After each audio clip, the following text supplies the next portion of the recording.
Before I get into the Wesninski story, I'm going to tell you a little bit about why I'm doing this and what brought me to the Foxhole Network. I'm not being supercilious when I tell you that I was in high demand when I graduated with my master's in journalism from Columbia University.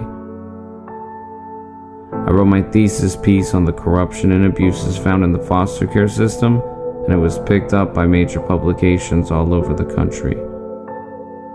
I was officially recruited by the New York Times before I stepped off of Columbia's campus. I started my career with a reputation as someone who digs relentlessly to get to the truth of corruption, someone who peels back the layers of decay from respected institutions to get to the disease underneath. It worked for me. I had a following, till I pitched the Wesninski piece. I watched the doc in theaters just like everyone else. I paid money for it. I sat in the middle and waited for someone to tell me more of the story than I'd read in papers. That did not happen. I walked out of that theater with a feeling of lead in the pit of my stomach. Nothing about it was well researched, and nothing about it made sense. It was a hit piece to the entire population. Everyone was fooled into thinking that Wesninski was just a likable guy who got mixed up into the crime business too early in life. There was passing mention of his wife and son, and no mention at all of how they went missing or how they're still missing to this day. I wanted to fix that. I had already started the preliminary research when I went to pitch, but I needed to be approved before I was given the budget for travel, interviews, investigative research, etc. I was almost immediately shot down. The supervisor I originally handed the piece to loved it. He was excited.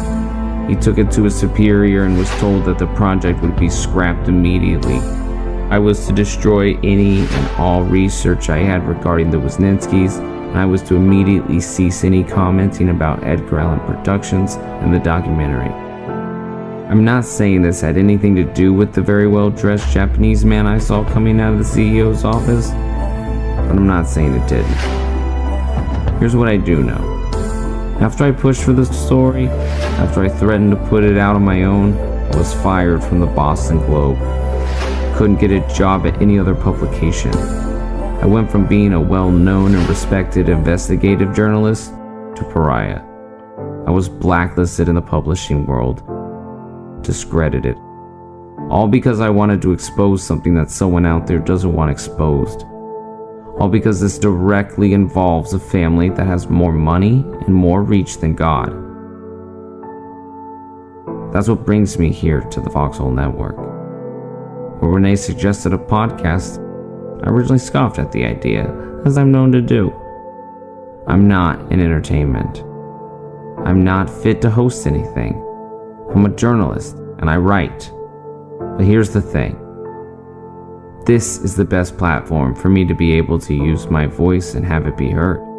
This is me speaking directly to you without someone editing or controlling what I want to say. The Foxhole Network is located at my alma mater. I know these people, and they know me, which means the expectations are deliciously low.